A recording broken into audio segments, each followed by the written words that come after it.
Nitove kwenye mto Yordani, kwenye mto Yordani, nawe utapona, nawe utapona.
Wabisha maagizo ya watumishi wa Mungu.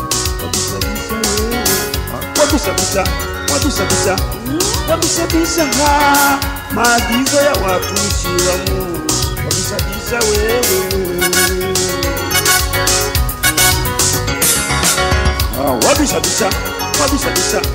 Wabisha maagizo ya watumishi wa Mungu. Wabisha wewe.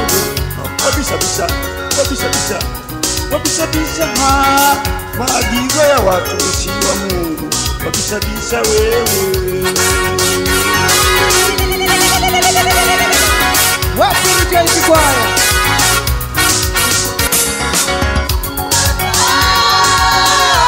Walio kama Naamani, usimuige Naamani, utapotea wewe. Wapo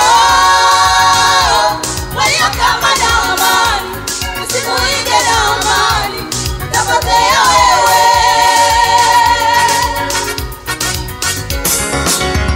Wapo walio kama Naamani, usimuige Naamani, utapotea wewe. Wapo walio kama Naamani, usimuige Naamani, utapotea wewe.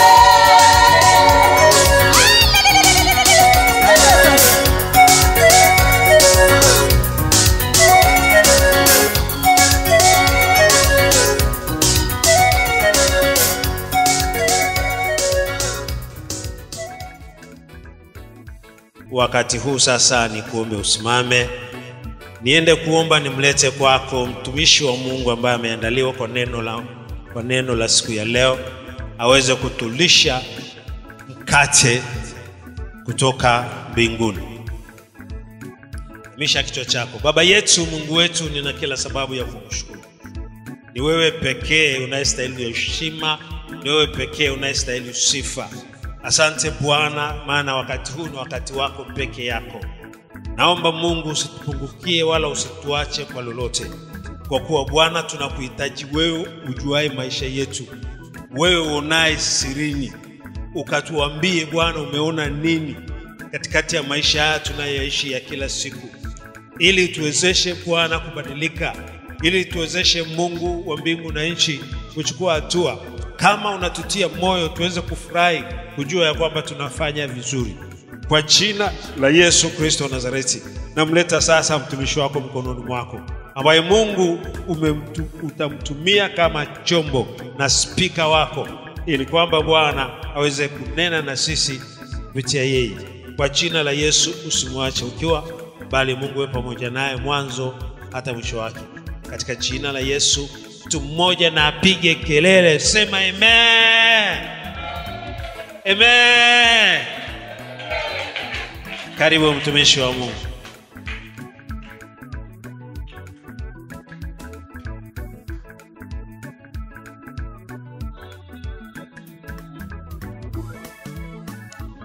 Amen. Bwana Yesu asifiwe.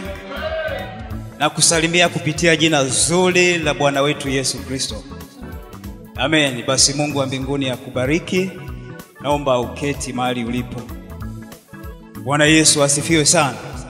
Bwana Yesu apewe sifa. Hakika ni siku ya pekee kwangu. Ni siku njema, ni siku ya baraka sana, ambayo pia nimepata neema na kibali cha kuweza kusimama katika madhabahu hii, ili Mungu aweze kutumia kinywa changu kunihudumia mimi na hatimaye kulihudumia kanisa zima. Mungu akukumbuke sana Baba. Nashukuru pia kwa kutambua uwepo wangu. Bwana Yesu asifiwe sana. Bwana Yesu apewe sifa.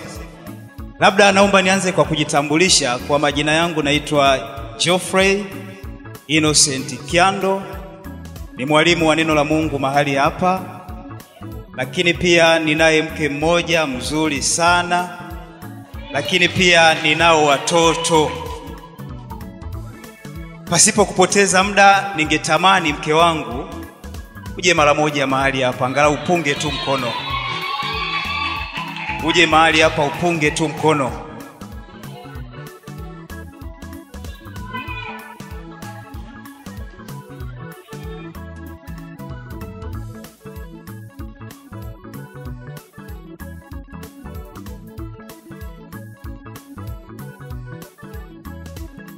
Amen. Bwana Yesu asifiwe. Bwana Yesu apewe sifa. Huu ni ubavu wangu, ni mke wangu ambaye nampenda sana. Mungu akubariki sana. Bila shaka nimependeza, lakini naye pia amependeza. Sisi tu viungo katika Kristo. Tunatakiwa kutengenezana. Baba mtengeneze mama na mama mtengeneze baba. Tunapoona baba ametoka ili mradi, yani amekuja hivi, tunaanza kupata wasiwasi, mama yuko nyumbani kweli? Bwana Yesu apewe sifa. Unashangaa tai ya mtu iko nyuma huko. Kola za shati zimekaa si kwa namna gani? Lakini mtu kama amekaa vizuri, tunaamini yupo mtu ambaye amemkamilisha, amemtengenezea mazingira mazuri ya kuweza kuonekana. Bwana Yesu apewe sifa sana. Basi leo tutakuwa na somo zuri sana asubuhi hii. Ni somo la muda mfupi sana, lakini ni somo zuri sana. Tamani kusikia na kuelewa. Yaani usitoke kama ambavyo umeingia. Namuomba Mungu sana akupe shauku ya kuelewa. Namuomba Mungu akusaidie sana kuelewa kile ambacho amekusudia kutufundisha asubuhi ya leo. Bwana Yesu asifiwe sana. Nilipokuwa namuona babangu mlezi, babangu mzazi kiroho hapa, Mzee Anthony Asenga, lakini pia kwa bahati mbaya nilikuwa sijamjua Mzee Asenga mwingine tena ambaye pia ni mtumishi wa Mungu. Hii familia wamepata neema, wamejaliwa kuwa watumishi wa Mungu. Lakini nikashangaa zaidi Mzee Anthony Asenga ninapoambiwa kwamba yeye kwenye familia yao ni mtu wa mwisho. Ukimwangalia anaonekana ni mtu wa mwisho, lakini ukitajiwa umri wake huwezi amini kama ni mtu wa mwisho. Ni mtu ambaye ni mzee wa siku, umri umesogea, lakini kwa kumwangalia bado anaita mzee, yuko vizuri. Bwana Yesu asifiwe. Lakini mzee Asenga mwenyewe, mzee mwenyewe, kaka wa familia, naye ukimwangalia bado analipa, yuko vizuri. Bwana Yesu asifiwe sana. Hivi vyote vinafanyika kwa sababu ipo siri. Bwana Yesu asifiwe sana. Wamefunikwa na utukufu wa Mungu ambao unawafanya siku zote waendelee kupendeza. Neema ya Mungu inawapendezesha. Bwana Yesu asifiwe sana. Bwana Yesu apewe sifa. Tunalo somo zuri kwa habari ya kutengeneza mambo ya nyumbani mwako ili uweze kupata kibali. Unaweza ukaandika somo ili uweze kupata kibali. Tengeneza mambo ya nyumbani mwako ili upate kukubalika, ili upate kibali. Ni vema ukatengeneza mambo ya nyumbani mwako ili upate bonus. Ni vema ukatengeneza mambo ya nyumbani mwako. Bwana Yesu asifiwe sana. Ili neno bonus tumekuwa tukilitumia mara nyingi sana, na pengine nikisema nimuulize mtu mmoja mmoja, kila mtu atazungumza kwa jinsi ambavyo analielewa, lakini maana zote zitakuwa ni sahihi kwa kadri ya uelewa wetu. Bwana Yesu apewe sifa. Lakini hili neno bonus ni neno ambalo linamaanisha malipo ya ziada. Ni neno ambalo linamaanisha nyongeza. Ni neno ambalo linamaanisha kupata kitu ambacho pengine kustahili kupata kwa huo wakati. Katika mapatano ya vitu ambavyo ulitakiwa upewe, yumkini hicho kitu hakikuwepo, lakini kwa jinsi ambavyo umefanya vizuri, unaugusa moyo wa mtu ambaye anaamua kukupatia hiyo bonus. Bwana Yesu asifiwe sana. Anakupatia motisha, anakupatia kifuta machozi baada ya kupambana na kazi iliyo ngumu sana, baada ya kufanya kazi iliyo nzito. Anakuangalia anasema, huyu jamaa amepambana sio kidogo, amefanya kazi ya maana sana. Ipo sababu ya kumlipa ujira sawa sawa na mapatano. Ipo sababu ya kumwongezea kitu cha ziada kwa sababu ya ubora, kwa sababu ya uzuri wa ile kazi ambayo ameifanya. Hiyo inaitwa bonus. Bwana Yesu asifiwe sana. Na naamini kabisa kila mmoja wetu anatamani kupata bonus. Mwambie jirani yako bonus. Mwambie tamani kupata nyongeza. Tamani kupata zaidi na zaidi. Tamani kupata motisha. Tamani kupata kifuta machozi. Bwana Yesu asifiwe sana. Tutakuwa tunaongozwa na somo zuri kutoka katika kitabu kile cha pili cha Wafalme, na ile sura ya 20 tutasoma ile mistari 6 ya mwanzo. Maandiko yetu yatakayotuongoza ni kitabu cha pili cha Wafalme, ile sura ya 20 mstari wa kwanza mpaka wa 6. Lakini pia yapo maandiko mengine kutoka kitabu cha Isaya nabii sura ya 38 ule mstari wa kwanza mpaka wa 6. Katika maeneo yote mawili haya tunapata ujumbe unaofanana kwa habari ya kupata bonus kupitia kutengeneza mambo ya nyumbani mwetu. Bwana Yesu asifiwe sana. Ili tupate bonus lazima tutengeneze mambo yaliyo ya nyumbani mwetu. Msomaji, naomba tutasoma kwa taratibu sana. Soma kitabu cha pili cha Wafalme, hiyo sura ya 20 mstari wa kwanza mpaka wa 6. Lakini kwa haraka tutaenda pia kwenye kitabu cha Isaya, ile sura ya 38 mstari wa kwanza mpaka ule wa 6 pia tutaona. Karibu msomaji wangu. Wafalme wa pili 20:1 hadi 6. Siku hizo Hezekia akaugua. Wakati huo uliokuwepo nyakati zilizopita, mfalme mmoja aliyekuwa anajulikana kwa jina la Hezekia aliugua sana. Akawa katika hatari ya kufa. Ameugua akawa katika hali mbaya kiasi kwamba mauti ilikuwa imesogea kuwa karibu pamoja na yeye. Mauti inawezekana ilikuwa imejishikiza kwake. Alianza kusikia harufu ya mauti. Alianza kusikia sauti ya mauti. Bwana Yesu asifiwe sana. Anaposema hatari ya kufa, manake huku ni kuugua kuliko pitiliza. Majira mengi watu wao wanaugua. Nyakati nyingi watu wao wanaugua. Lakini kuna wakati unafika mtu akiugua, ukimwangalia hivi unasema, yani ukimwangalia machoni mwake unaona kama kuna dalili fulani ya kupotea. Kuna dalili moja ya kutokuonekana tena katika uso wa dunia. Hiyo ni kuugua kuliko zidi. Unafikia hatua ya kupelekea hatari ya kuweza kufa. Endelea msomaji wangu. Isaya nabii mwana wa Amosi. Alikuwepo nabii mmoja, mtoto wa mzee Amosi, na jina lake alikuwa anaitwa Isaya. Yeye alipewa karama moja miongoni mwa zile karama 5. Tunajua Mungu ametoa wengine kuwa wachungaji, wengine ni wainjilisti, wengine ni walimu, wengine ni mitume, lakini wengine ni manabii.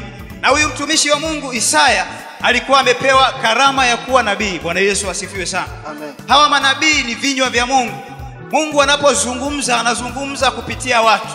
Yeyote anayesema kile ambacho Mungu amemwagiza, huyo anaitwa nabii. Kwa hiyo hawa manabii ni vinywa vya Mungu. Endelea msomaji. Akamjia akamwambia. Anamjia huyu nabii Isaya, huyu mfalme Hezekia anamwambia, sikiliza ujumbe ambao anautoa kwa huyu mtumishi wa Mungu. Hata viongozi wetu jamani ni watumishi wa Mungu. Ukisikia mfalme, ukisikia ni rais, pia ni mtumishi wa Mungu. Bwana Yesu asifiwe sana. Neno la Mungu linasema kila kitu ni mtumishi wa Mungu. Lakini tu ni shida ya uasi ambayo inapelekea watu badala ya kumtumikia Mungu wanatumikia vitu vingine. Lakini kila kitu ni mtumishi wa Mungu. Na ndio maana nasema usiponiimbia nitainua mawe yataimba. Unafikiri kama mawe yanaweza kuimba, hayawezi kuwa mtumishi wa Mungu? Yatakuwa ni mtumishi wa Mungu. Endelea kusoma mtumishi wa Mungu. Bwana asema hivi. Bwana anasema hivi. Tengeneza mambo ya nyumba yako. Tengeneza mambo ya nyumba yako. Maana utakufa. Maana utakufa, hutapona. Kama hutatengeneza mambo yaliyoharibika katika nyumba yako, wewe uzima kwako haupo. Wewe kwako mauti ni lazima. Uzima kwako ni 0%. Lakini mauti kwako ni 100%. Kumbe siri itakayokufanya wewe uendelee kuishi, hatua ya kwanza ni kutengeneza mambo ya nyumbani mwako. Tengeneza kila ambacho kimeharibika. Njia ambazo zimeharibika ni wakati wa kuzinyoosha. Nyosha mapito yaliyoharibika. Anamwambia mtumishi huyu wa Mungu. Bwana Yesu asifiwe sana. Sasa kabla tujaendelea, nikawa na tafakari sana kwamba mara nyingi tunapokuwa watumishi wa Mungu, ni kweli wewe ni mtumishi mwaminifu. Kuna vitu vingi pengine unasema sawa sawa na ambavyo umefunuliwa, ama kwa kadri Mungu amekuongoza ama amekufunulia. Kuna ujumbe mzito ambao unatakiwa uwafikishie watu. Lakini shida tulionayo kubwa ni kutamani kuwapendezesha watu badala ya kuyatenda mapenzi ya Mungu, badala ya kufanya sawa sawa na maagizo ya Mungu. Ni ujumbe mgumu, ni ujumbe mzito. Lakini umeambiwa ukamwambia huyu mtu hawezi kupona. Huyu mtu lazima atakufa kama ataendelea kutembea na mienendo na tabia alizonazo. Kwake hapana uzima. Hatuwezi kusema hivyo. Bwana Yesu asifiwe sana. Unaanza kumpetipeti mtu unambembeleza. Unampetipeti mtu unambembeleza. Huwezi kumsaidia kwa namna hiyo. Bwana Yesu asifiwe sana. Naomba tuendelee. Kwa hiyo huyu nabii Isaya, yeye haraka haraka tunaona alikuwa ni mtu wa tofauti sana. Hakutamani ampendezeshe mfalme, kwa sababu huyu mtu ni mtu mkubwa katika taifa. Huyu ni kiongozi wa juu sana wa serikali ambaye anatembea. Wapo maafande wanamlinda, wapo watu wenye heshima zao mbalimbali, wapo maafisa usalama wameongozana naye, wanatembea naye, wapo mbele, wapo kushoto, wapo nyuma, wapo na kila upande. Lakini yeye hakujali hilo, akasema hapana. Maadamu Mungu amenipa ujumbe, ni ujumbe wa maonyo, inatakiwa nimwambie ukweli ili kupitia huo ujumbe liwepo tumaini mbele ya safari yake. Kwa sababu bila ujumbe huo ulio na uhalisia, hakuna uzima tena kwa huyu mtu, atenda kupotea. Bwana Yesu asifiwe sana. Amen. Endelea kusoma mtumishi wa Mungu. Basi Hezekia akajigeuza. Basi mtumishi wa Mungu anajigeuza. Hezekia mfalme akaelekeza uso wake ukutani. Anaelekeza uso wake ukutani. Akamwomba Bwana akasema. Anamuomba Mungu, anamuomba Bwana anasema. Sasa hapa watumishi wa Mungu natamani tusikilize kwa umakini.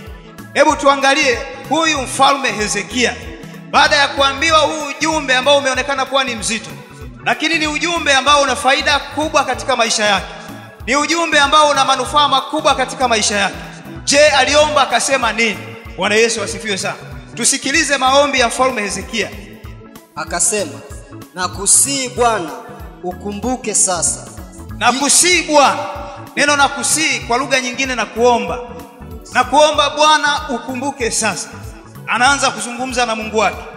Jinsi nilivyokwenda mbele zako katika ukweli na kwa moyo mkamilifu. Anaanza kusema jambo la kwanza kwamba nimekuwa mkweli mbele zako. Nimekuwa nikitembea katika namna ya ukweli. Sijawa mtu mjanja mwenye njia nyingi za kona. Nimekuwa mwaminifu, nimekuwa mkweli. Bwana Yesu asifiwe sana. Anasema vile ambavyo anajitambulisha kwa Mungu, si kwamba Mungu hamjui. Mungu anamjua sana huyu mfalme Hezekia. Hata pengine kabla ya kusema alikuwa anajua kwamba Hezekia ni mkweli. lakini Mungu kuna namna anatafuta mtu achukue hatua aseme. Bwana Yesu asifiwe sana. Amkumbushe Mungu aseme kwamba yeye ni mtu wa namna gani. Katika kuishi kwake amekuwa akienenda vipi? Katika kuishi kwake amekuwa akitumika vipi? Bwana Yesu asifiwe sana. Jambo la kwanza anazungumzia habari ya kuenenda katika kweli. Endelea msomaji. Na kutenda yaliyo mema machoni pako. Hezekia akalia sana. Amen. Bwana Yesu asifiwe sana. Anasema kuenenda katika hali ya ukamilifu, kwa maana ya moyo mkamilifu.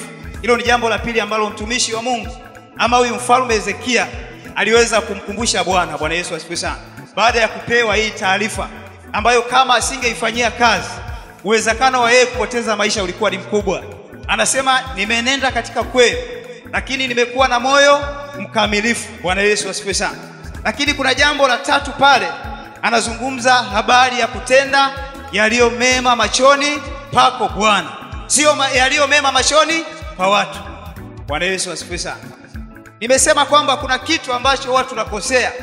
Tunajitahidi sana kuwapendeza watu, tunajitahidi sana kutenda mema ambayo yana manufaa machoni pa watu, yana manufaa mbele za watu, lakini mbele za Mungu hakuna manufaa ya aina yoyote. Bwana Yesu asifiwe sana.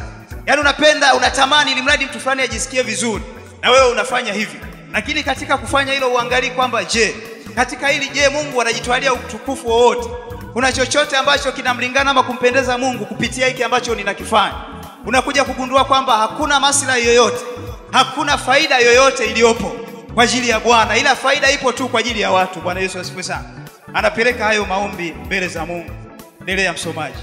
Ikawa kabla Isaya hajatoka katika mji wa kati. Isaya huyu nabii akiwa ametoka, anaelekea huko alikotoka baada ya kufikisha huu ujumbe mgumu. Endelea msomaji.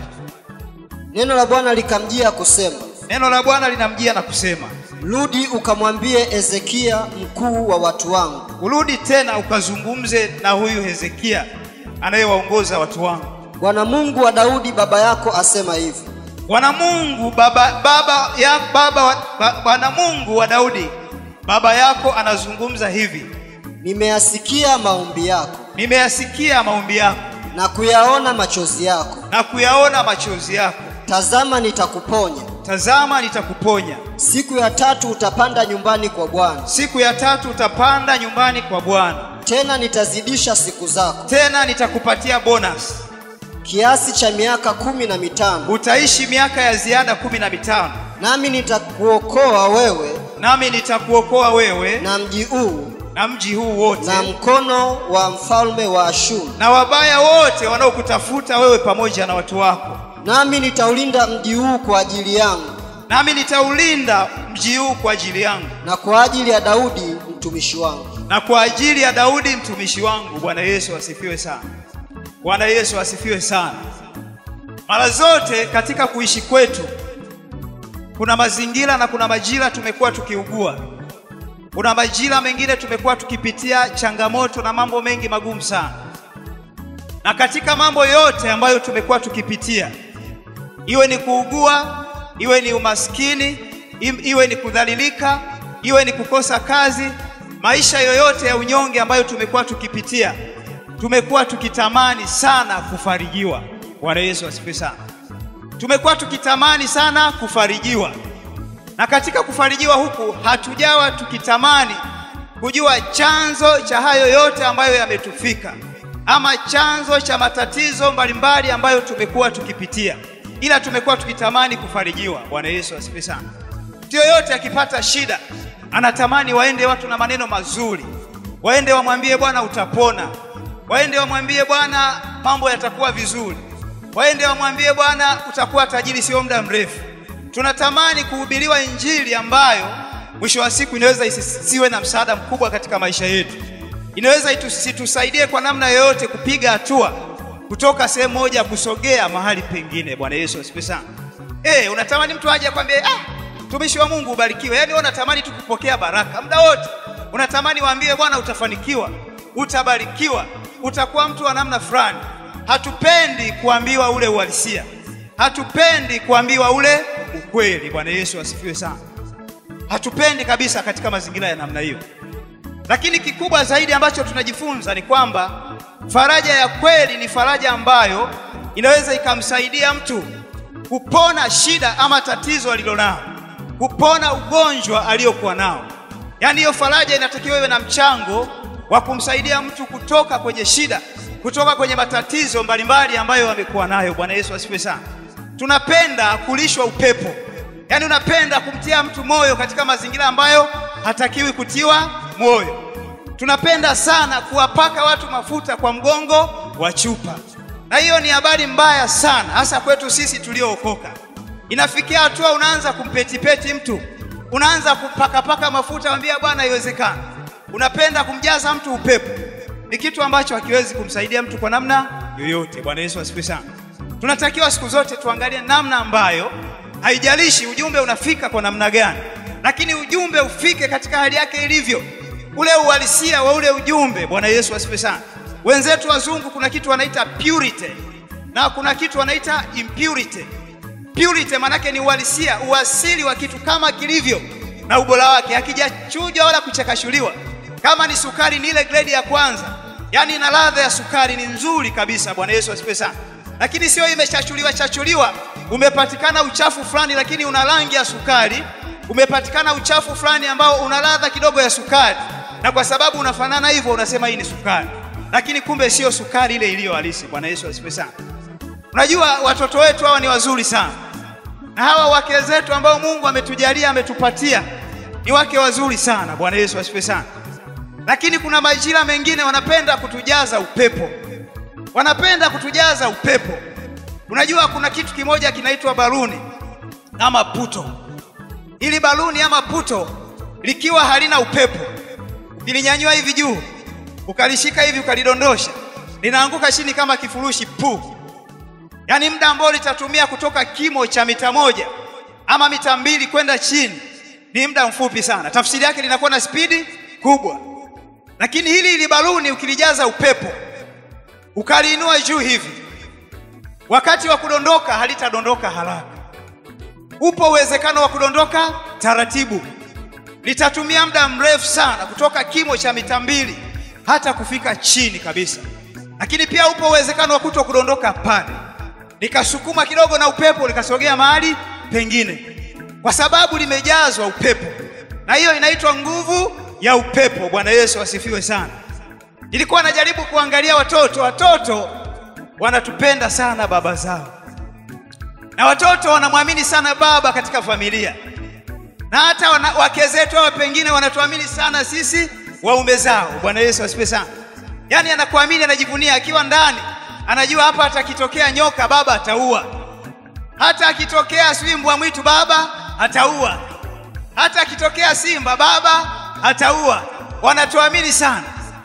Na zamani ilikuwa mtoto akisimama akamjaza baba upepo, anamwambia baba, anamsifia, mimi na baba yangu bwana, baba yangu ana nguvu, baba yangu ni bouncer, kwanza ameenda hewani, ana kimo cha Kisukuma, ana mwili wa Kisukuma, ni baba ambaye ameshiba, ni kipande cha mtu cha miraba 4. Ninaye baba. Hata yule kimbaumbau kama mimi mtoto anamwambia ninaye baba. Baba yangu ana nguvu, baba yangu anaweza kupiga. Akija akaanza kukutamkia baba yangu na nguvu, baba yangu utampiga yule. Nakwambia hata uwe una nguvu inakuja nguvu fulani. Yaani unaweza ukaibua nguvu ambayo haijawahi kuwepo, ukamgaragaza mtu, ukamchakaza, ukampiga. Bwana Yesu asifiwe sana. Yaani ni kama ile nguvu ambayo alikuwa nayo Daudi ndani ya moyo wake. Ile shauku yani ya kujiangalia kwamba Goliati mimi ninaniona kipanzi, mimi linaonekana ni kama kimtu kidogo sana, lakini alijiona ni mtu ambaye yuko very powerful. Kwa akajua kwa nguvu nilionayo ambayo iko ndani yangu naenda kumgaragaza Goliati. Haijalishi anaonekana kuwa na umbo kubwa kiasi gani. Bwana Yesu asifiwe sana. Kwa hiyo hata watoto wetu hawa kuna muda wakituvika upepo, wakitujaza upepo unaenda unapiga. Lakini mtu wa Mungu, majira mengine nakwambia usipende sana kujazwa upepo. Kuna majira ukijazwa upepo utapigwa ufe. Yaani usije ukaenda ukasema hawa siafu waga wangati. Mwanangu ameniambia bwana wewe ni jemedali, siafu hawezi kukungata. Siafu ni vidogo vinatembea chini, unakanyeka kwenye unyayo vinakungataje. Unaenda unajitega kwenye mzinga wa nyuki, unajitega kwenye kichuguu cha siafu. Aisee, watakunyoa nywele zote. Yaani utateketea mpaka ushangae. Ni hatari sana. Bwana Yesu asifiwe sana. Hiyo yote inaitwa nguvu ya upepo. wake zetu wanaweza kufanya hivyo, na watoto wetu wanaweza kufanya hivyo. Hiyo ni nguvu ya upepo. Lakini kuna majira mengine nataka nikwambie mtumishi wa Mungu, huna namna zaidi ya kusalenda. Kuna muda inabidi ukubali kwamba hapa mimi siwezi. Hapa nahitaji kumpata mtu mwingine mmoja ambaye yeye anaweza akafanya, ambaye yeye anaweza akatenda, ambaye yeye anaweza akaniokoa, ambaye yeye anaweza akanisaidia. Inabidi ukiri, unyenyekee, umwambie Bwana mimi siwezi, unaweza wewe. Bwana Yesu asifiwe sana. Ndivyo ilivyo safari na maisha ya sisi tuliookoka. Kuna muda inabidi ukiri, umwambie Bwana nakiri, ninashuka mbele zako kwa sababu mimi siwezi na wewe unaweza. Bwana Yesu asifiwe sana. Unamuinua Yesu, unamtukuza Yesu, unamuinua Bwana, na kwa sababu ana nguvu atafanya kwa ajili yako. Bwana Yesu asifiwe sana. Inabidi ukiri, inabidi usalende. Sio unaanza kusema sasa wewe ndio unategemewa kama baba, alafu unakuta mwisho wa siku umechemka. Inakuwa hivyo ni kweli. Watoto wako wamekujaza upepo, lakini unatafuta huu ni upepo, huu hapa nitaenda kuangamia, nitaenda kupotea. Bwana Yesu asifiwe sana. Ndipo utajikuta unaimba kawimbo unasema, watoto wangu nyie, si mnaitikiaga hivyo watoto wangu nyie, mimi baba yenu, sina nguvu tena za kumuua simba. Aliua babu, akaua bibi, aliua mama, akaua baba, ataua na ninyi. Sasa kimbieni. Hiyo ni hatari sana. Bwana Yesu asifiwe sana. Yaani kuna mazingira utafikia hatua ya kusalenda, utasema hivyo. Na kuna mazingira inabidi iwe hivyo. Simba wa kabila la Yuda yupo na ana nguvu. Wewe huna nguvu, huwezi kushindana, huwezi kupambana. Kuna majira inatakiwa umruhusu Mungu akupiganie. Kuna mazingira inabidi umruhusu Mungu akupiganie. Usije ukaimba huo wimbo, ni hatari. Bwana Yesu asifiwe sana. Kwa hiyo tunamhitaji Mungu sana, tunamhitaji Mungu sana atusaidie. Bwana Yesu asifiwe sana. Bwana Yesu apewe sifa sana. Yaani nimekuwa nikitafakari sana na kujiuliza, watu wa Mungu tunahudhuria sana misiba. Najua huwa tunajitoa sana. Neno la Mungu limesema tulie pamoja na wanaolia na sisi, na huwa tunafanya hivyo. Unajitoa, unaenda msibani. Lakini tukifika msibani kuna muda tunaenda kumwaga ama kumsindikiza mtu aliyefariki. Bwana Yesu asifiwe sana. Lakini nimeshangaa sana na sijawahi kuona mara nyingi kwamba marehemu amekuwa na sifa nzuri, amekuwa na sifa mbaya. Haijawahi kutokea. Bwana Yesu asifiwe sana. Sasa sisi wa Kristo tunafananishwa na kama wosia ambao unatolewa kwenye misiba nyakati zingine. Yaani unaweza ukahudhuria msiba fulani, huyo mtu amekufa kwa sababu alikuwa anaiba. Yaani alikufa kwa sababu alipigwa akiwa anaiba, ama alichomwa moto kwa sababu alifumaniwa ugoni mahali fulani. Lakini sasa nenda makaburini kule ukasikia wanachokwambia. Wanakwambia huyu marehemu bwana alikuwa ni mtu wa watu. Alikuwa ni mtu mwaminifu kupita kawaida. Alikuwa ni mtu anayejali, alikuwa ni mtu anayesaidia watu. Alikuwa ni mtu ambaye akikiona kitu mahali umesahau nyumbani anabeba na kusaidia. Ukisahau chochote, kibakuli pale uwanjani anaokota na kuwekea ndani. Wakati amekufa kwa sababu alikuwa naiba, amechomwa moto. Bwana Yesu asifiwe sana. Ndio unakuja kugundua kwamba sasa tunaelekea wapi? Na sisi wa Kristo tumefikia hiyo hatua. Yaani ni kweli hakuna maana yoyote ya kusema mabaya juu ya marehemu kwa sababu ameshapita. Hayupo tena. Hatuhubiri injili kwa sababu ya mtu aliyekufa. Tunahubiri injili tusaidie sisi tulio hai. Lakini iweje tuseme uongo? Yaani umekabidhiwa wosia kabisa, wewe mtu uliyeokoka umekabidhiwa wosia huu hapo umeandikwa. Na kwa bahati nzuri huyo mtu unamfahamu vizuri. Na pengine unajua kwa nini amefariki. Amefariki katika mazingira ya namna gani? Ila huwezi kusema ukweli. Bwana Yesu asifiwe sana. Mungu atusaidie sana wapendwa. Tuwe tunasema ukweli. Tuseme ukweli, utawasaidia watu wengine. Tusipakane mafuta kwa mgongo wa chupa. Asubuhi tumejifunza kwenye Sunday School pia kwa habari ya ujasiri katika kumsema ama kusema habari za Kristo. Ujasiri kwa habari ya kupigana kwa ajili ya Kristo. Tukaona kwamba kwa sasa hivi wapo watu wengine ni wanasiasa, lakini wapo radhi hata kufa. Wapo radhi kupambana hata wamwage damu kwa ajili ya kuhakikisha kwamba haki zinatendeka. Hizo ni habari za siasa. Tunao viongozi wapo wa vyama vya upinzani, wengine ni wa vyama tawala hatujui, lakini ni watu fulani ambao wana ujasiri. Yaani yeye haijalishi atakamatwa, atawekwa ndani, haijalishi atapigwa, atagalagazwa, anao ujasiri wa kuendelea kusema habari za kweli. Sasa hawa watu walio wengi hawana Roho Mtakatifu. Sipo hapa kupiga kampeni kwa ajili ya watu. Bwana Yesu asifiwe sana. Lakini nataka nikufikishe mahali ili uweze kuelewa. Bwana Yesu apewe sifa sana. Sasa sisi tuliookoka, kama tunaye Roho Mtakatifu ambaye anatosheleza kutupatia ujasiri, anatosheleza kutupatia nguvu, iweje tuogope mpaka tuwapendezeshe watu badala ya kumpendezesha Mungu? Bwana Yesu asifiwe sana. Badala ya kumpendeza Mungu tunaanza kuwapendeza watu. Ni kitu cha hatari sana. Mungu atusaidie. Bwana Yesu asifiwe sana. Mungu atusaidie tuseme tu ukweli. Tusiwe tunamung'unya midomo, tuseme tu uhalisia. Nikawa unashangaa kuna mtu mmoja, yeye ni mbea. Unajua mbea nao wana magrade. Yaani kuna mbea wa kimataifa. Kuna mbea wa nani? Tunaita nani? Mabara. Yeye anapiga umbea sio mchezo. Hadi mitandaoni watu tunawafahamu hao watu. Na mtu anaitwa Sui Mange Kinani, ni mtu ambaye taarifa zote ziko pale. Sasa wewe yuko sehemu moja lakini taarifa za dunia nzima anazijua. Bwana Yesu asifiwe sana. Kwa hiyo unashangaa kuna mtu mwingine labda ni mbea wa mkoa, mwingine ni bingwa wa wilaya, mwingine wa kijiji, mwingine wa mtaa, wote ni wa mbea. Sasa anatokea mtu mmoja mbea sana. Anapiga mdomo, anapiga umbea, anabwabwaja, hatimaye mdomo unakaa upande. Sasa mdomo umekaa upande, unamuuliza, ndugu yangu mpendwa, imekuwaje tena mdomo umepinda? Anakuja anatia huruma, "Unasikani wewe, acha tu. Yaani imenipiga malaria." Unajua malaria ikipiga sana mdomo unapindaga Yaani taya inaama, inakaa hivi kwa sababu umeugua ugonjwa wa malaria. Lakini kiuhalisia hakuna kweli hapo, ni uongo mtupu. Anadanganya. Bwana Yesu asifiwe sana. Kwa nini usiseme bwana, nilikuwa namsema mtu fulani, nimepiga sana umbea na yule jamaa, tukawa tunamsema mtu fulani. Baadaye katika kupayuka sana lidomo likacheza likakaa hivi. Kwa nini usiseme hivyo? Unaanza kudanganya. Bwana Yesu asifiwe sana. Baba mmoja alikuwa ni mloho, anapenda nyama. Kina baba tunapenda nyama, ni kweli. Yaani nyama ikipikwa, afu nyama zenyewe zinanukiaga ujue. Yaani nyama inanukia, inaanza kukuchokoza. Hata kama umefunga unaweza kukuta mwisho wa siku mfungo wako unaharibika kwa sababu tu inanukia hivi. Sasa baba mmoja, mama ametenga nyama jikoni. Imeendelea kuiva, baba akakadiria sasa hivi itakuwa imeiva. Mama yupo chumbani anaweka mambo yake sawa. Sasa mzee wa watu ameondoka, ameenda jikoni. Hatukatai, ni kweli watu tunaenda jikoni kuwasaidia kina mama kupika. Lakini huyu baba hakwenda jikoni kupika. Ameenda jikoni kuonja. Hivi chumvi si anatakiwa aonje mama aliyepika? Lakini wakina baba wanaonja. Sasa kwa bahati nzuri katika kuonja ameenda amechukua nyama. Nyama ikawa ya moto, akaungua. Sasa ameungua mdomo, mama amekuja anamshtuka. Mbona huyu baba kama anahangaika, kuna shida gani? Ambia mzee wangu, kuna shida gani baba? Baba anamwambia, yaani mama, nimeona moto kama umepungua jikoni. Kwa hiyo nilikuwa nimenyanyua sufuria ili angalau niweke pembeni niongezee moto. Bahati mbaya si nikainama hivi nikaungua mdomo kwenye sufuria. Sasa si useme tu kweli kwamba mke wangu mwenzio nilikuwa natamani kanyama, sasa nikaona wewe uko mbali chumbani, kabidi nichukue kipande kamoja nionje.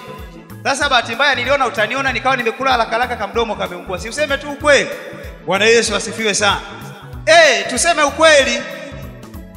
Bwana Yesu apewe sifa sana. Kwa Mungu atusaidie. Kuna namna Mungu anataka tubadilike, tutembee katika namna fulani. Yapo mengi ambayo yanafanyika. Ni mtu ambaye ameoa ana mke wake mzuri, ni mtu ambaye ameolewa na mume wake mzuri, lakini inafikia hatua unakuta huyu mwanaume anaanza kubeba wake za watu, huyu mwanamke anabebwa na wanaume za watu. Alafu siku hizi wamekuwa kidigitali, wana majibu ya ovyo. Unamuuliza, sasa wewe yule mke wako ni mzuri na unachotafuta kwa hao makahaba ni nini? Ama kwa hao wake za watu wengine ni nini? Mbona walichonacho mke wako na hao wengine wanacho hicho, lakini mke wako ana cha ziada ambacho hao wengine hawana? Bwana Yesu asifiwe sana. Au tulioa hatujuagi kwamba wake zetu wana cha ziada kuliko wengine? Kina baba, Bwana Yesu asifiwe. Yaani wake zetu wana vya ziada kuliko hao wengine. Mimi mke wangu anacho cha ziada kuliko mwingine. Bwana Yesu asifiwe sana. Jamani, lazima tujivunie vya kwetu. Wewe usipojivunia cha kwako, nani atajivunia cha kwako? Hiyo haiwezekani. Bwana Yesu asifiwe sana. Kwa hiyo namuuliza, inakuwaje wewe unatembea na mke wa mtu? Baba anakuambia, wewe hivi ujuagi kwamba mke wa mtu ni maziwa? Yaani mimi mwenzio ni sumu. Kwa hiyo nimekutana na mke wa mtu, yeye ni maziwa, anaenda kunineutralize. Anakuambia hivyo. Na wewe mama vipi unabeba mke wa mtu? Tena binti wewe ni mdogo umebeba lijibaba la watu kubwa. Anambia wewe, hao wazee wanajua kutunza hao. Yaani ukisikia maziwa yenyewe yako kwa hao baba. Hao baba ni maziwa kabisa, na mimi ndo nimejiozea nikasumu kabisa. Nimepata libaba ili linanitunza. Bwana Yesu asifiwe sana. Usipende kutunzwa, vya bure vina gharama. Bwana Yesu asifiwe sana. Usipende kutunzwa, tafuta namna ya kupambana wewe na mume wako, msaidiane kupata vya kwenu ambavyo ni halali na sio kutegemea vya watu wengine. Baba anatakiwa pambane kwa ajili ya familia yake. Na wewe baba ambaye unapenda kutunza vibinti vya watu vidogo vidogo, ushindwe leo kwa jina la Yesu. Bwana Yesu asifiwe sana. Uache hiyo tabia ya kumendea. Unatazama, unakuta baba mzima ameongozana na mke wake mnenda hivi. Jamani, uelekeo si huku. Inakuwaje unatembea afu unaanza kugeuka unaangalia hivi? Kwa nini ugeuke? Wewe si unaye mke wako mzuri, ongozana naye. Bwana Yesu asifiwe sana. Kama unaona kufai, usikate shauri, usiamue kumchukua huyo. Achana naye kwa sababu unaona atajitosheleza. Bwana Yesu asifiwe sana. Angekuwa amejitosheleza wewe ungempata, si angejibakia peke yake. Bwana Yesu asifiwe sana. Mapungufu yapo na kila mtu ana upungufu wake. Lakini katika mapungufu haya tuchukuliane, tuishi pamoja. Bwana Yesu asifiwe sana. Bwana Yesu asifiwe sana. Amen. Bwana Yesu apewe sifa. Amen. Kwa hiyo Mungu atusaidie kina mama. Hatukatai, ninyi ni watu wazuri sana. Mnatusaidia kufua, mnatusaidia kufanya mambo mengi sana. Lakini kuna hali fulani ya uaminifu imetoweka kwenye zoezi zima na ufuaji. Hii hali inahitaji kwa kweli Mungu atusaidie. Tupate hali fulani ya uaminifu. Otherwise tunahitaji kuombewa sana. Bwana Yesu asifiwe sana. Yaani mama akishaiona suruali anajihesabia haki. Akiona koti la baba anajihesabia haki. Akiona kuna kaela mfukoni anachukua akaachi yako. Yaani anakachukua kama kakwake. Jamani, Bwana Yesu asifiwe sana. Yaani uizi tafsiri yake ni kuchukua pasipo idhini ama kibali cha mtu anayemiliki hilo koti. Haijalishi wewe na huyo mtu mna uhusiano wa namna gani. Kuwa mwili mmoja haimaanishi ndio ukachukue. Uombe kwanza ndio ukachukue. Bwana Yesu asifiwe sana.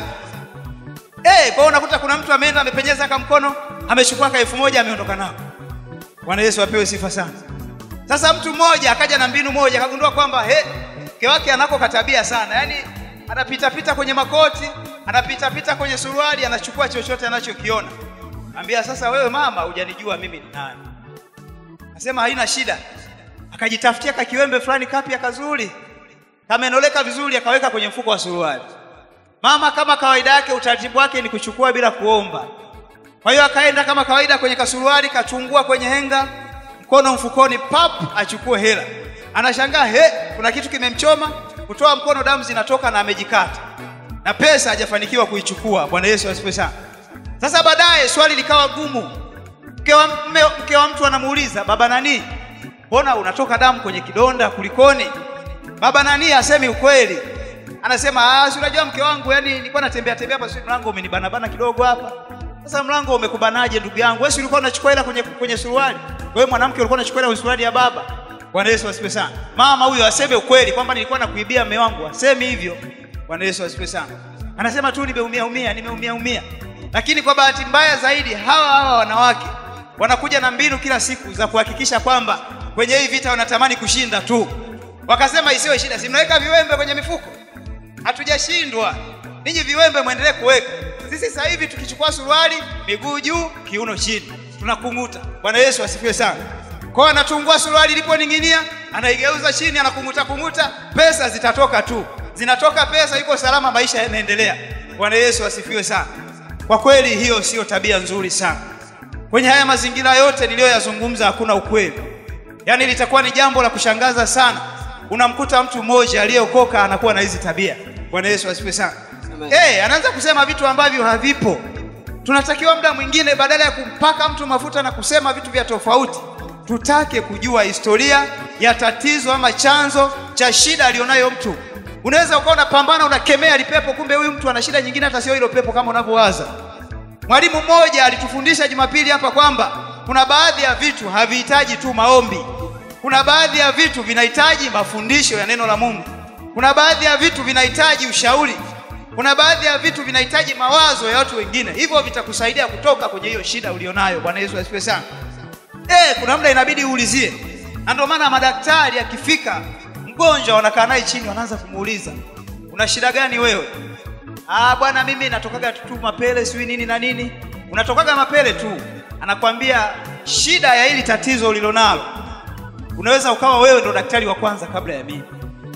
Yaani kabla mimi sijakuhudumia nategemea pia majibu yatokayo kwako kwa habari ya chanzo. Namna nyingine ya kubaini chanzo ni kufanya vipimo. Wanaweza kukupima, Bwana Yesu asifiwe sana. Lakini muda mwingine kabla ya kupima anataka kujua historia yako. Wewe mtu umeugua, ndio umekuja hapa. Ulishawahi kuugua hili tatizo siku za nyuma? Unasema hapana. Umewahi kwenda kutibiwa mahali popote pengine? Hapana. Kwa hiyo ndio umeugua kwa mara ya kwanza? Unasema ndio. Lakini mtu mwingine atakwambia nimewahi kuugua. Uliugua ukapewa dawa za aina gani?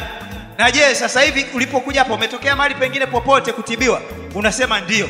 Ulipewa dawa za aina gani? Nilipewa dawa za aina hii. Hazijakusaidia, tafsiri yake. Bwana Yesu asifiwe sana. Kwa unapokuja kwake anatakiwa ajue ulitumia dawa za aina gani ili asije akarudia kukupatia. Kwa sababu akikupatia hizo mpendo hazitakuwa na msaada kwako. Bwana Yesu asifiwe sana. Kwa kuna muda mwingine unapoenda kufanya huduma kwa mtu, tamani kujua historia ya tatizo alilo nalo. Kuna muda mwingine historia ina faida. Kuna muda mwingine historia itakusaidia namna ya kumhudumia mtu.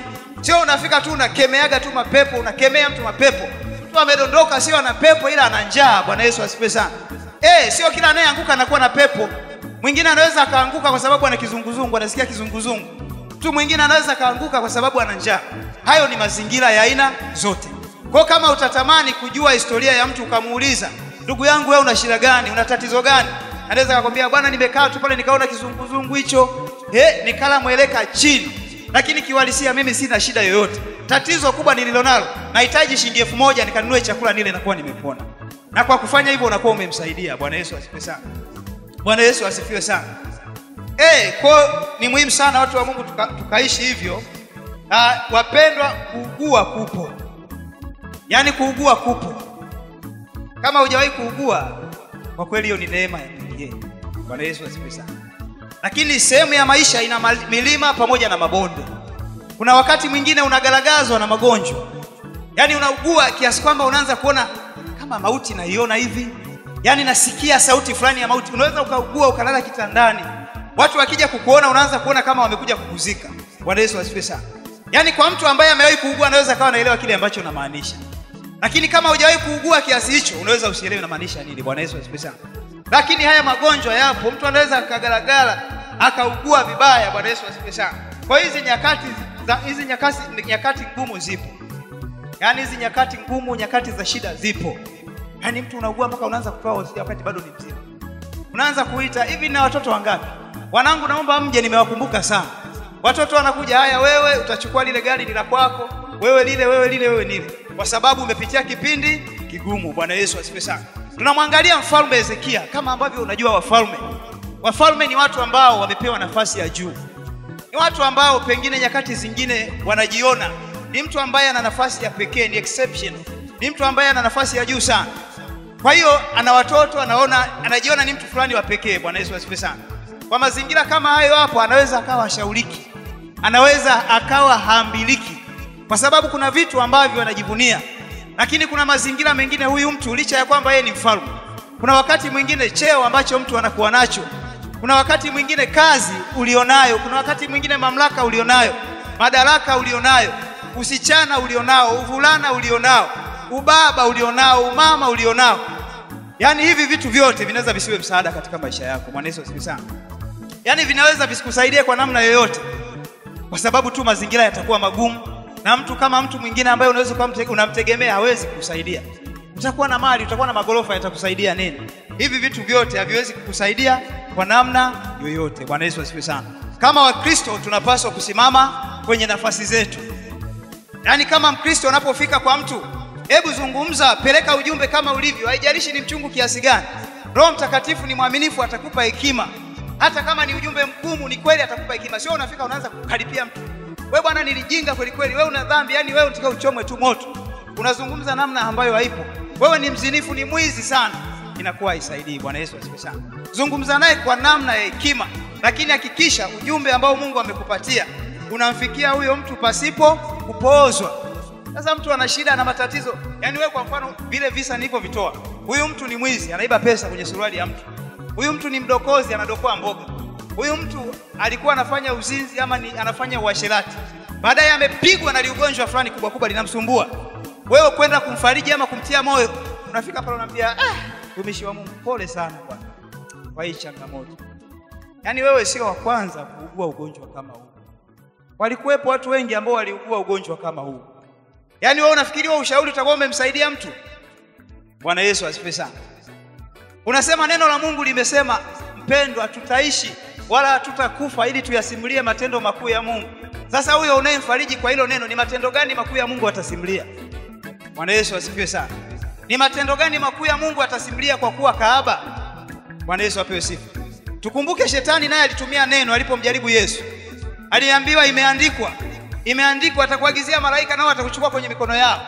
Mbona wewe kama utaanza kwenda na maandiko kama hayo unaweza kuwa ni shetani mdogo. Bwana Yesu asifiwe sana. Unakuwa ka shetani kama unaenda unamtia mtu moyo kwa staili hiyo. Unajua kabisa chanzo cha tatizo. Huyu mtu ni mzinzi, huyu mtu ni muongo, huyu mtu ni msengenyaji, huyu mtu ni mwizi. Badala ya kumwambia hayo yote ni mabaya na hayo yote Mungu hapendezwi nayo. Hayo yote inatakiwa uyaache, utubu, uachane nayo, ubadilike, ubadili njia zako, ukae sawa.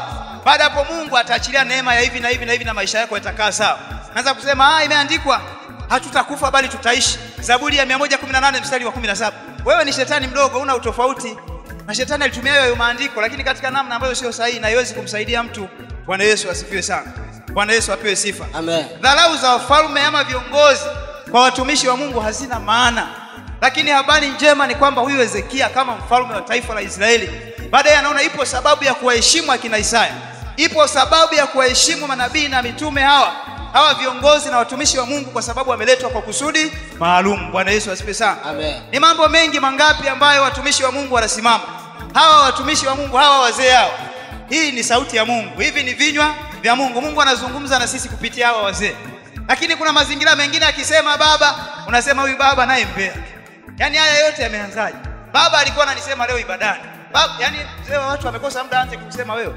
Baba hawezi kusema wewe, anasema kile ambacho kimetoka kwa Mungu. Nabii Isaya naye alifanya hivyo, leta ujumbe kama ulivyo. Mungu amesema tengeneza mambo ya nyumbani mwako. Na kama utatengeneza mambo ya nyumbani mwako utaweza kupona, utakufa. Bwana Yesu asifiwe sana. Bwana Yesu asifiwe sana. Amen. Tunaona kwamba ili utengeneze mambo ya nyumbani mwako, kuna mambo matatu ni muhimu sana ukayakubali haya. Yapo mambo matatu muhimu sana ambayo yatakusaidia wewe kutengeneza mambo ya nyumbani mwako. Kama utakubali haya mambo matatu, upo uwezekano wa wewe kutengeneza mambo ya nyumbani mwako. Bwana Yesu asifiwe sana. Jambo la kwanza ni kujigeuza. Jigeuze mtu wa Mungu. Badili mtazamo, badili nia, badili fikra, kuwaza kwako. Usiwe mtu wa kusema vibaya, kudharau watu. Acha kujidai, acha kujiona kuona watu wengine sio watu. Hiyo ni tabia mbaya. Badili huo mtazamo, uwe na mtazamo mzuri. Uwe na mtazamo chanya, usiseme watu vibaya. Bwana Yesu asifiwe sana. Kinyonga na rangi yake ile angekuwa anabaki nayo hiyo. Maadui wangekuwa wanamuinda, wanamuua. Lakini kwa sababu anabadilika kwa majira, kuna majira mengine anakuwa na rangi ya mti ili ajihami, ajifiche, afanane na majani ya mti. Hiyo inamsaidia kuweza kuendelea kuishi. Bwana Yesu asifiwe sana. Anajigeuza. Kwa hiyo inabidi na wewe kuna muda mwingine ubadilike.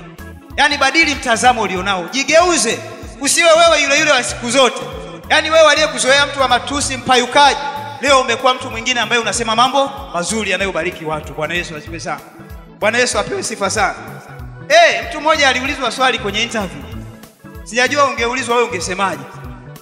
Ameulizwa maswali mbalimbali mengi akajibu vizuri. Mwishoni akaulizwa swali moja. Hebu tuambie udhaifu wako. Bwana Yesu apewe sifa. Hebu tuambie udhaifu wako. Sasa mtu mmoja atasema hivi, mimi udhaifu wangu ni kikojozi. Yaani wewe udhaifu wako ni kikojozi. Ama mimi udhaifu wangu ni mwizi. Yaani nikiona pesa nachanganyikiwa. Wanataka kuajiri kama afisa wa benki afu unasema udhaifu wako ni tamaa ya pesa. Yaani ukiona tu bulungutu la pesa unaona ni za kwako. Unaanza kuchanganyikiwa. Utapata kazi kwa namna hiyo? Kuna muda inabidi ujibadilishe. Unaulizwa, wewe udhaifu wako ni nini? Unaambia bwana, mimi udhaifu wangu huwa nawahi kufika kazini kuliko muda wa kazi. Yaani huo ndio udhaifu nilio nao. Muda wa kazi ni saa 12:30 asubuhi. Mimi ikifika saa 11 nimeshafika kazini. Huo ni udhaifu pia. Kazini ulitakiwa ufike saa 12:30. Imekuwaje umefika kazini saa 11? Umefika kabla ya muda wa mapatano. Huo nao ni udhaifu. Bwana Yesu asifiwe sana. Ni udhaifu, japo ni udhaifu mzuri. Sio udhaifu mbaya. Bwana Yesu asifiwe sana. Kwa watu wa Mungu tunatakiwa tugeuze mitazamo. Tugeuze misimamo yetu. Usiwe na kamsimamo unasema, "Yaani bwana ni hivyo hivyo. Ni hivi, ni hivi kitu gani?" Kuna mambo mengine unatakiwa ubadilike, uachane nayo. Bwana Yesu asifiwe sana. Lazima ukubali kujigeuza. Jambo la pili, elekeza uso wako ukutani. Mfalme Hezekia alielekeza uso wake ukutani. Alijigeuza akaelekeza uso wake ukutani. Kautazama ukuta. Kaangalia ukuta. Bwana Yesu asifiwe sana. Kisimama ndani ukaona huu ukuta, utaona ukuta. Bwana Yesu asifiwe sana. Kitazama ukuta utaona ukuta. Kutazama ukuta kuna faida kwa sababu aliye nje hawezi kukuona wewe uliye ndani kwa sababu unatazama ukuta.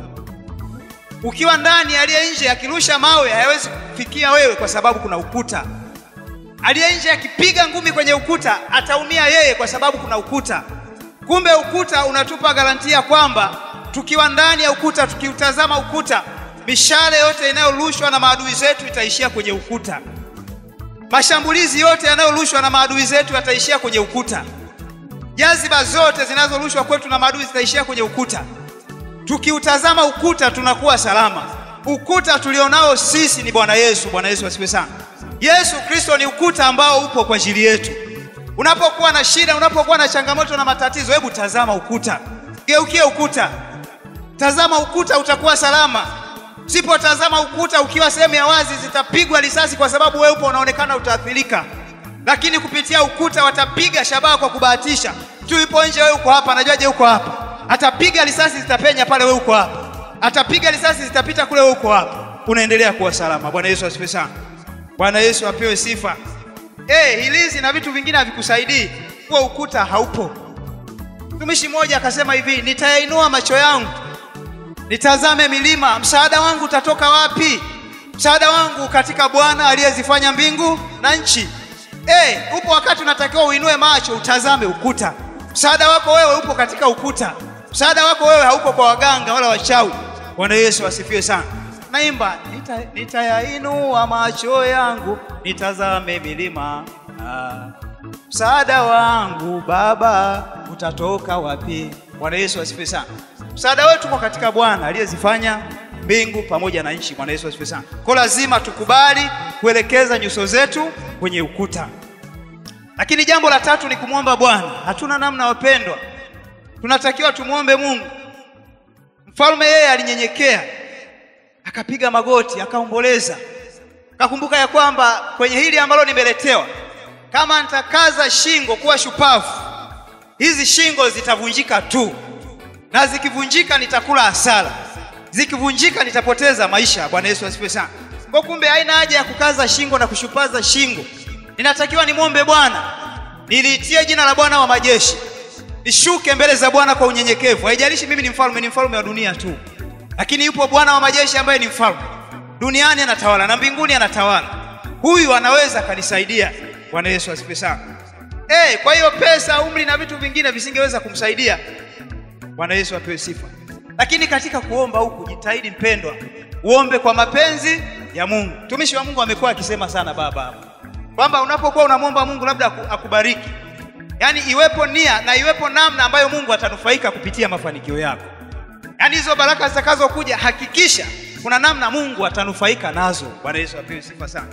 Lakini sio unakutana na mtu mmoja anaanza kuomba, anasema hivi, anasema Mungu naomba unikumbuke, naomba unisaidie, naomba nisife. Si ameambia kwamba atakufa? Unamwambia Mungu naomba nisife kwa sababu nina watoto yatima, nikifa nani atawatunza? Yani hiyo ndio sababu unaompelekea Mungu. Yani Mungu atakwambia wewe, Zaburi ya 68 mstari wa 5, hivi hujawahi kusoma na wewe ni mtumishi wa Mungu? Zaburi ile, kwenye ile Zaburi nilijisemaje, nilijitambulishaje nikasemaje? Si nilikwambia mimi ni baba wa yatima? Sasa kama mimi ni baba wa yatima, wewe ukiondoka watoto wako wataathirika vipi? Wewe ukiondoka watoto wataendelea kutunzwa. Baba wa yatima yupo, atawalea watoto wako. Bwana Yesu asifiwe sana. Nasema Mungu usinifanye nife sasa hivi kwa sababu nikifa mke wangu atabaki peke yake, atakuwa mjane. Amesema yeye ni baba wa wajane. Bwana Yesu asifiwe sana. Sasa kama ni baba wa wajane, akuache wewe kwa faida gani? Kama hakuna faida yoyote ambayo ni ya Mungu kupitia wewe, ama manufaa yoyote ambayo Bwana atayapata kwa kuendelea kwako wewe kuendelea kuishi, manake hayo maombi yanaweza yasipate kibali. Bwana Yesu asifiwe sana. Bwana Yesu apewe sifa. Nasema Mungu nisife, nina magorofa mengi, nina nyumba nyingi sana, sasa nikifa nani atasimamia? Anakuambia hivi, wewe hujui kwamba nimesema kupitia nabii Hagai kwamba fedha na dhahabu ni mali yangu? Sasa kama fedha na dhahabu ni mali yangu, wewe ukiondoka ni nini kitaathirika kwenye hizo mali na fedha? Bwana Yesu asifiwe sana. hakuna chochote ambacho kitakuwa kimeathirika. Bwana Yesu asifiwe sana. Kwa ni muhimu tukakubali haya mambo matatu. Tunatakiwa kumuomba Mungu, tunatakiwa kuelekeza uso wetu ukutani, tunatakiwa kujigeuza. Bwana Yesu asifiwe sana. Lakini katika kuomba, tuombe kwa namna gani wapendwa? Tuombe kwa kumkumbusha Mungu juu ya hazina ambazo tumeziweka kwake. Anasema ilipo hazina yako na ndipo moyo wako utakapo kuwepo. Sasa swali, wewe hazina yako umeweka wapi? Kama hujaweka hazina yoyote kwa Mungu, hutakuwa na hoja yoyote yenye nguvu ya kumshawishi Mungu. Hutakuwa nayo kabisa, nakwambia. Bwana Yesu asifiwe sana. Lakini kama ipo hazina uliweka mbele za Mungu, utamwendea Mungu, unamwambia, unaenda na hoja zenye nguvu. Tumesema umkumbushe kupitia maombi, na wewe utakuwa na jambo la kumkumbusha. Utamwambia Mungu, umesema, yeye mwenyewe amesema, unikumbushe na tuhojiane. Eleza mambo yako upate kupewa haki. Sasa wewe utaeleza mambo gani? Bwana Yesu asifiwe sana. Yaani unapoenda sio unaenda unalialia tu.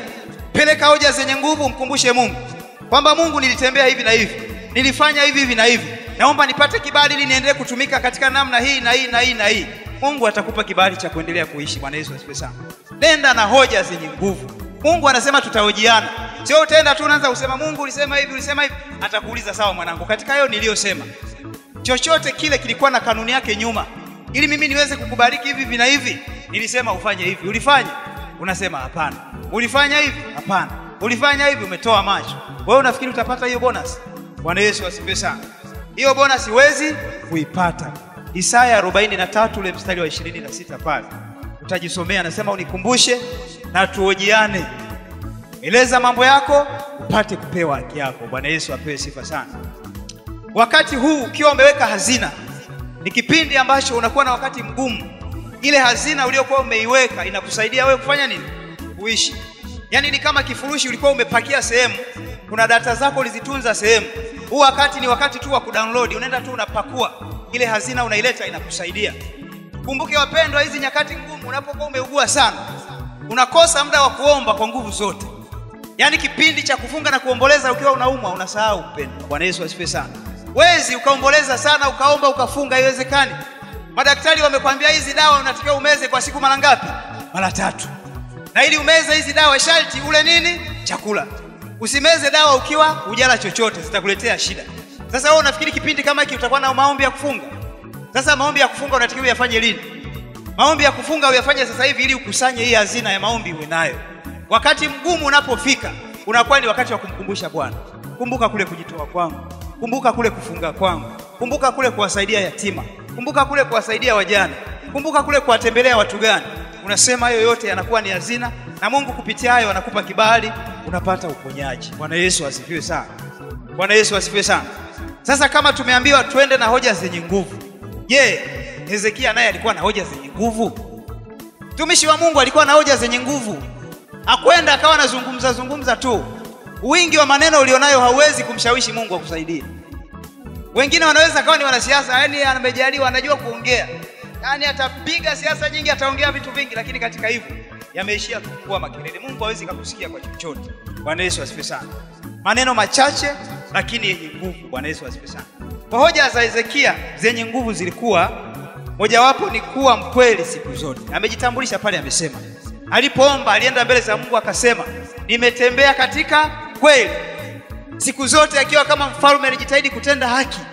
Yaani hukumu zake juu ya watu wake, alijitahidi kuamua watu kwa kutenda haki. Bwana Yesu asifiwe sana. Hakuwa mtu ambaye anaunga mkono rushwa. Yaani rushwa alikataa, akapinga, akasema haiwezekani na sitakubali kamwe.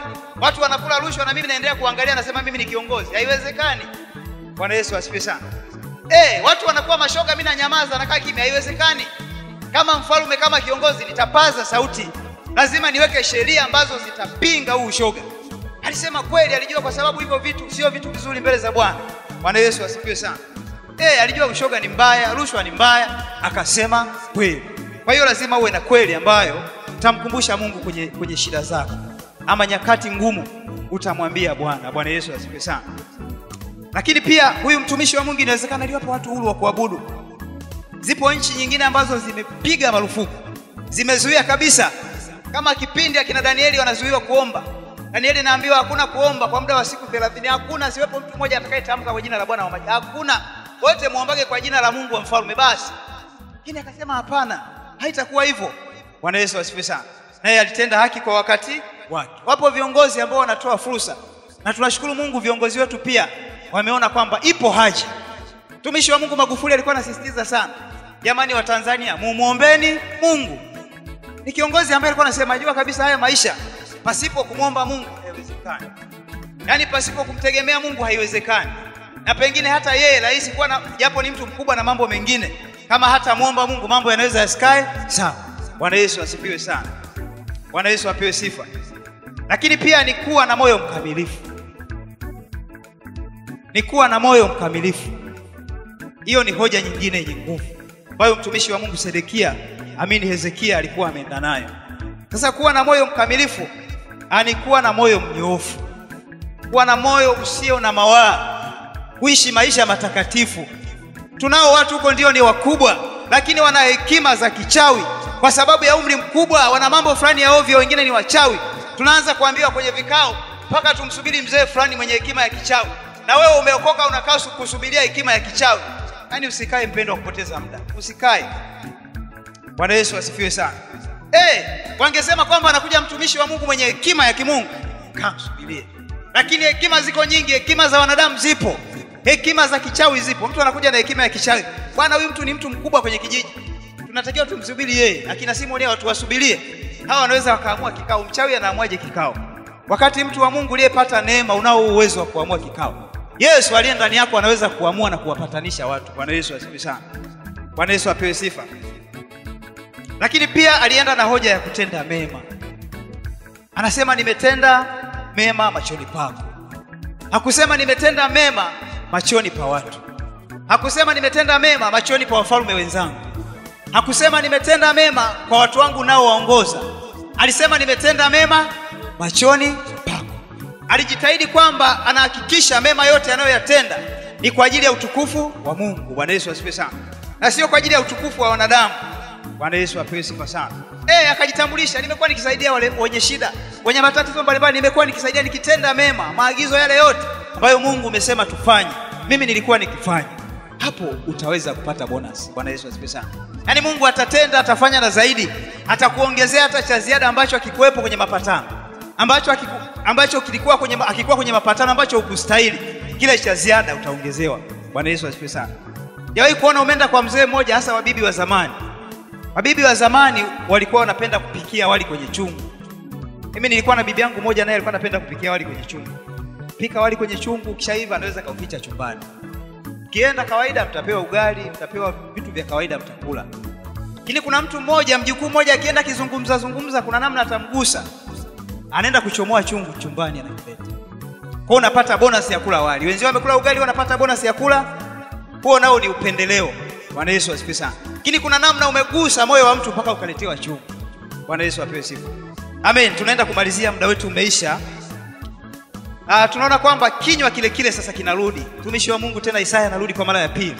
Hizo ni habari njema. Anarudi kwa maneno ya faraja. Kwamba kwa sababu Hezekia umechukua hatua kile nilichokueleza. Kilichokuwa na simanzi, faraja iliyokuwa ngumu lakini ni nzuri, umeifanyia kazi. Mungu ameleta tena majibu mengine. Kwa wakati huu amekuja anakuambia nimesikia maombi yako. Tafsiri yake ni kwamba unapokuwa mnyenyekevu, unapotengeneza mambo ya nyumbani mwako, upo uwezekano wa maombi yako kusikika. Bwana Yesu asifiwe sana. Maombi yako yanapata kibali. Lakini pili, Mungu anaona machozi yako.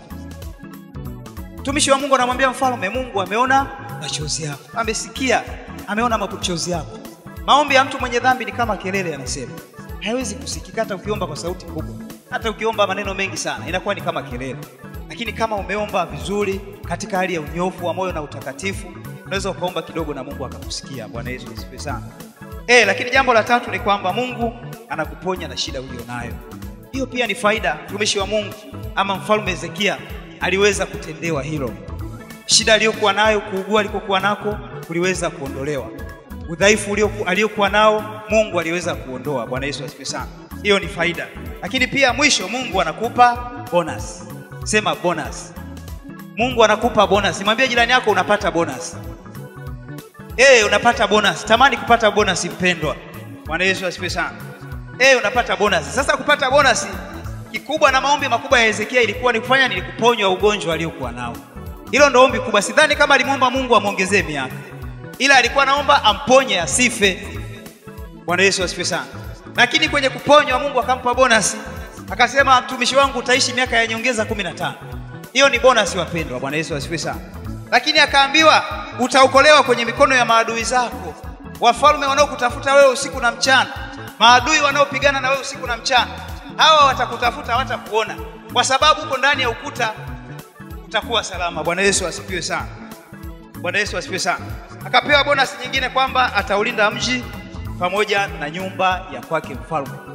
Mungu angeweza kuulinda mji pamoja na nyumba ya mfalme, na yeye mwenyewe mfalme angeweza kulinda. Bwana Yesu asifiwe sana. Anasema asipolinda yeye alindaye akesha bure. Kwa hiyo hata angealika askari na watu wengine wenye nguvu kiasi gani wasingeweza kulinda, lakini Bwana wa majeshi alikuwa na uwezo wa kulinda. Bwana Yesu asifiwe sana. Lakini pia anasema ikiwa watu wangu walioitwa kwa jina langu watajinyenyekesha na kuomba na kunitafuta uso, kama alivyofanya huyu mfalme Hezekia, na kuziacha njia zao mbaya, nitasikia toka mbinguni na kuwasamehe dhambi zao kama alivyomsamehe Hezekia na kuiponya nchi yao. Na huyu mtumishi wa Mungu naye aliweza kupokea uponyaji. Kwa haya yote ni maagizo ya neno la Mungu ambayo yapo kwenye neno lake, lakini utimilifu wake unategemea pia unyofu wa mioyo yetu. Bwana Yesu asifiwe sana. Na mifumo yetu ya maisha. Lakini cha ziada ambacho nakiona kwenye kuongezewa miaka 15, alivujishiwa siri ambayo ipo, siri ama fumbo la maisha ya watu. Kuna mtu kati yetu anajua atakufa lini? Ni nani anayejua baada ya miaka 5 atakufa? Ni nani anayejua baada ya miaka 20 atakufa? Sasa kupitia hili Hezekia na yeye aliweza kufunuliwa siri. Alipoambiwa atakufa bonus ya miaka 15 ameshajua tayari. Alikuwa awali gizani ajui nitakufa lini. Pengine angejua nitakufa kwa sababu ule muda ambao Isaya amekuja kumletea ujumbe. Lakini kabla hapo alikuwa ajui. Wakati huu sasa amejua kwamba nina miaka 15 ya kuishi mbeleni. Bwana Yesu asifiwe sana. Na kupitia hilo ipo faida. Kwa sababu utaendelea kujitunza, unajua kabisa miaka nilionayo pia ni michache. Miaka 15 sio mingi sana. Nimeshakula chumvi, miaka ya bonus natakiwa nikae katika namna nzuri. Nijitunze kwa kadri nitakavyoweza. Bwana Yesu asifiwe sana. Bwana Yesu apewe sifa. Basi Mungu wa mbinguni atusaidie kila mmoja wetu, na imani kila mmoja wetu kuna kitu amejifunza. Inawezekana ni kidogo ama kikubwa, lakini naomba Mungu kikusaidie kupiga hatua kutoka sehemu moja kwenda sehemu nyingine. Naomba usimame ulipo, mtu wa Mungu.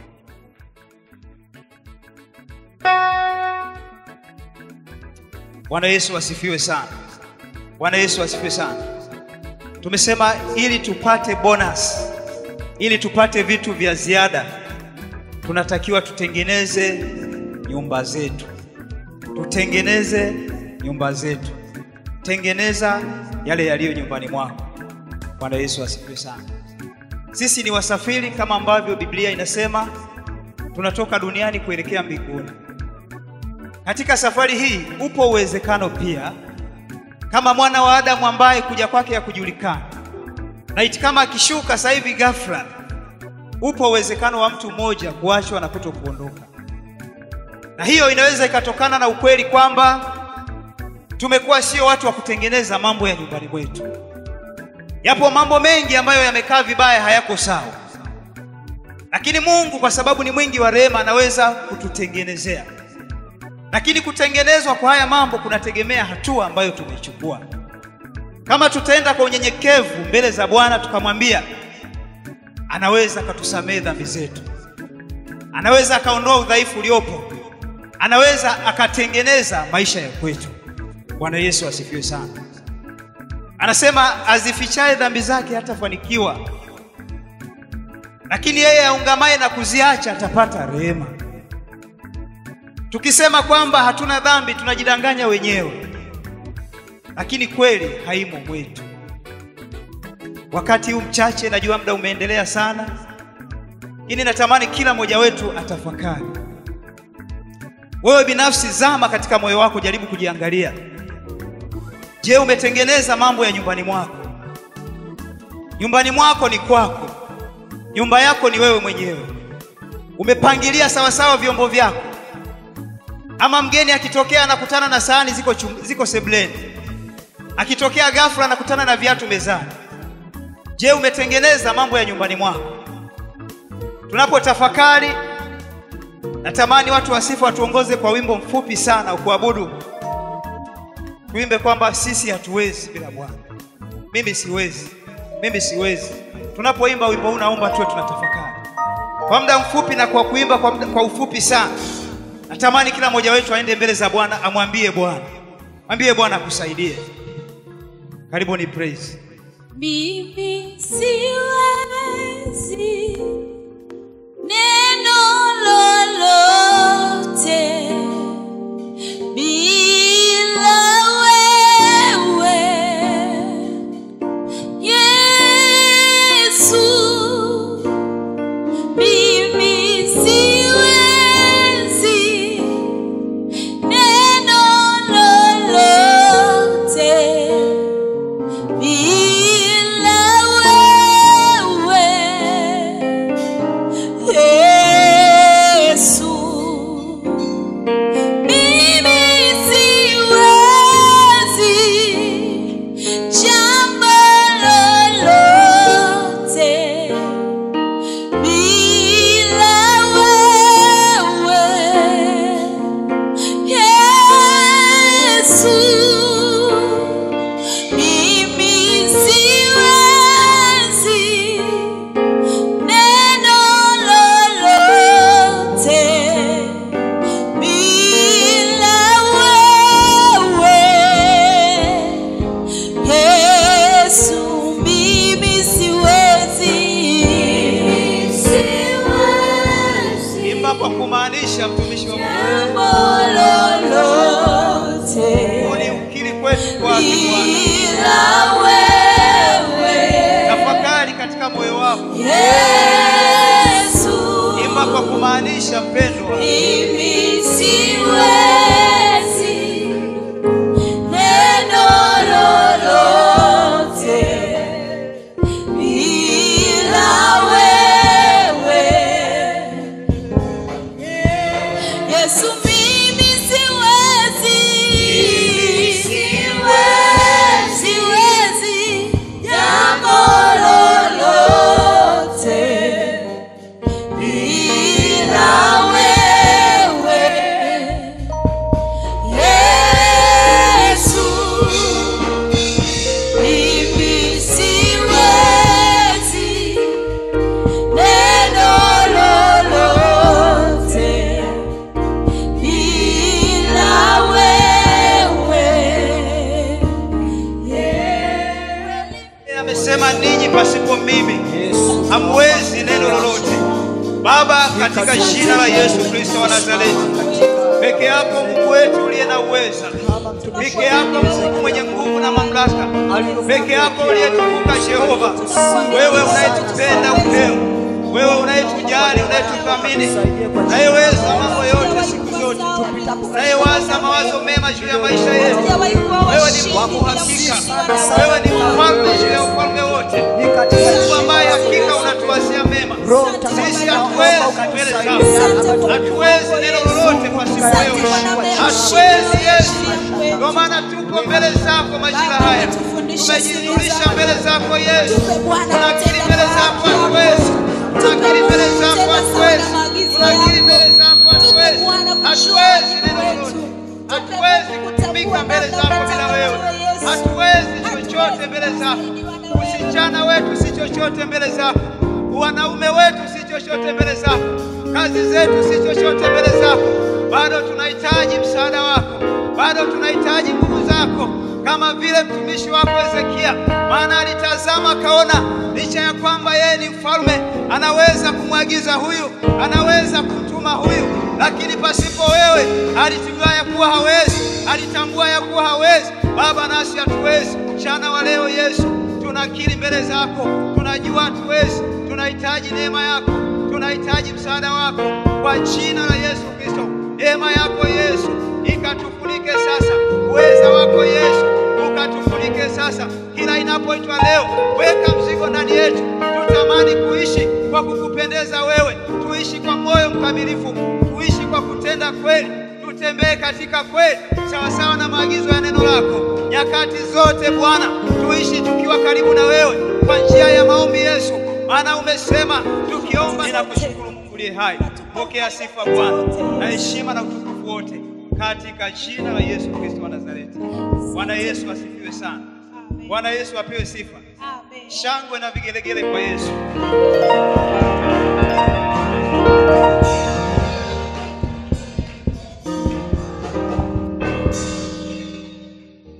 Makofi tena kwa Bwana.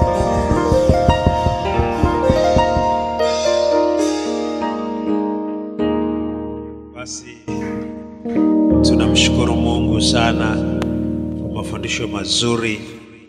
Najua wewe ambaye ulitamani kukutana na Bwana, basi utakuwa umekutana naye. Jina la Bwana libarikiwe. Ni muombe Mchungaji John Kasenga yeye aje atuombee baraka ya kuahirisha ibada yetu.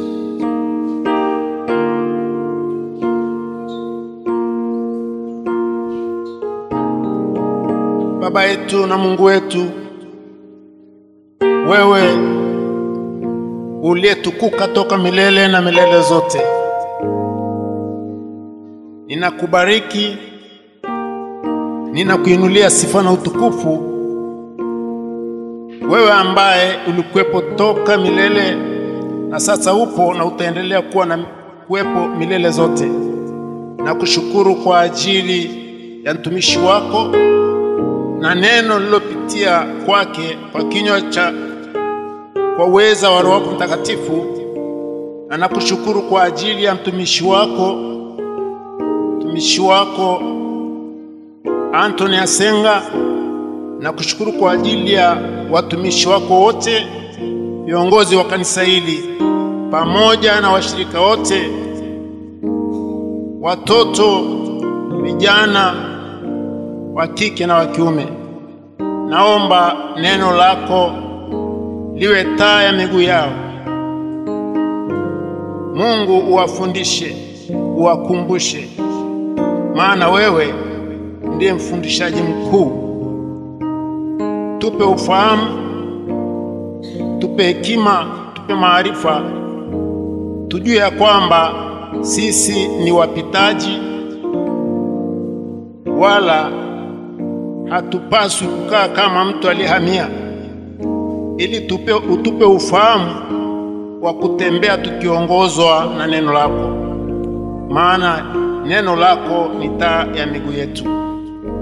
Asante Mungu wetu kwa wewe machache, zisiaishi baraka zako, bali baraka zako ziendelee pamoja na watumwa wako wote, ila na iahirishe ibada hii kwa ajili ya ibada nyingine ya jioni ambayo Mungu pia utakuwepo pamoja na watu wako. Katika jina la Baba na Mwana na Roho Mtakatifu nikiomba katika jina la Yesu.